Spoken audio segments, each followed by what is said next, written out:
समस्त सनातन प्रेमी बंधुओं का अध्यात्म परमात्मा चैनल पर मैं केएल शर्मा स्वागत करता हूं।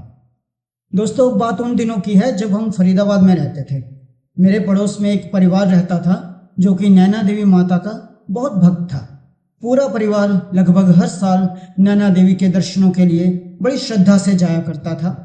एक बार जब वो नैना देवी के दर्शन करके वापस आए, उन्होंने ये घटना मुझे सुनाई थी, जो कि माता रानी के प्रत्यक्ष चमत्कार के सिवा कुछ भी नहीं हो सकता।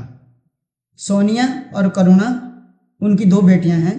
करुणा ने मुझे बताया कि उन्होंने नैना देवी जाकर एक कमरा धर्मशाला में लिया और सुबह नहा धोकर माँ के दर्शन करके वापस धर्मशाला आ गए।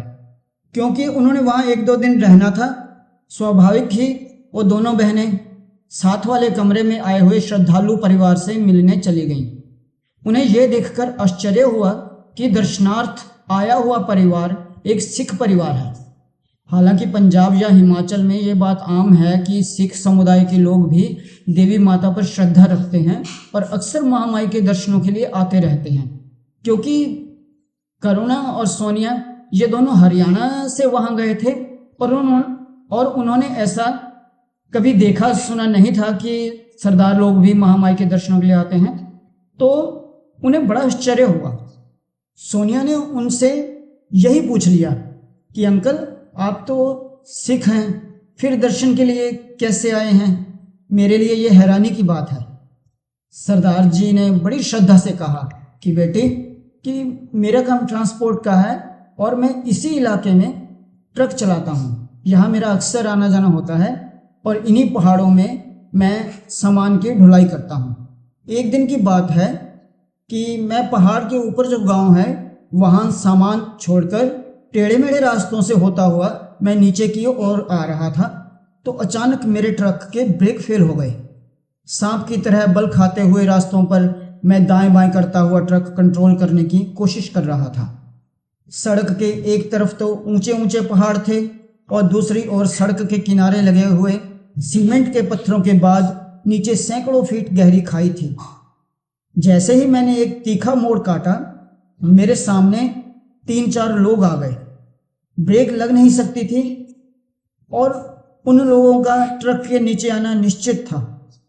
उसी समय मेरे दिमाग में एक विचार आया कि ये 4 लोग आज ट्रक के नीचे आकर मारे जाएंगे।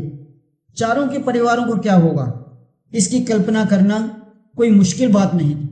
और मैंने यकायक एक निश्चय किया कि इन चारों के मरने से तो अच्छा है कि मैं अकेला ही मर जाऊं। यह विचार आते ही मैंने अपना ट्रक खाई की ओर मोड़ दिया। फिर अचानक एक चमत्कार हुआ। मेरी साइड का दरवाजा खुला। 2 बहुत सुंदर मेहंदी रचे हुए लाल चूड़ा पहने हुए हाथ उस खुले दरवाजे से मेरी ओर आए। उन हाथों ने मुझे मेरी सीट से उठा लिया और सड़क के साइड में बने हुए सीमेंट के पत्थर पर आराम से बिठा दिया और दृश्य हो गए। नीचे सैकड़ों फुट गहरी खाई में ट्रक इतने नीचे गिरा था कि वो दिखाई भी नहीं दे रहा था। मुझ में कुछ भी सोचने समझने की शक्ति नहीं थी। वो चारों लोग जो कि कुछ देर पहले ट्रक के नीचे आने वाले थे, भागकर मेरे पास आए और मेरे से मेरा हाल पूछने लगे। मैं क्या बताता और वो क्या समझते। भगवती नैना देवी माँ की कृपा का मैं प्रत्यक्ष दर्शन कर चुका था। आज मैं माँ के चरणों में परिवार के साथ माथा टेकने के लिए आया हुआ। इनकी अपार महिमा से मैं नवाजा गया, यकीनन भाग्यशाली हूँ। सोनिया अपनी बात समाप्त कर रही थी और मैं सोच रहा था कि भगवती माँ की कृपा के पात्र वही होते हैं जिनकी सोच में पवित्रता और परोपकार की भावना का कोई अभाव नहीं होता। दोस्तों, अगर आपके पास भी ऐसा कोई अनुभव है जिसमें आपने भगवान की महिमा का प्रत्यक्ष अनुभव किया है, आप हमें ज़रूर भेजिए। व्हाट्सएप पे रिकॉर्ड करके भेजिए या रिकॉर्ड करके व्हाट्सएप से मुझे भेजिए। डिस्क्रिप्शन में मेरा नंबर दिया हुआ है।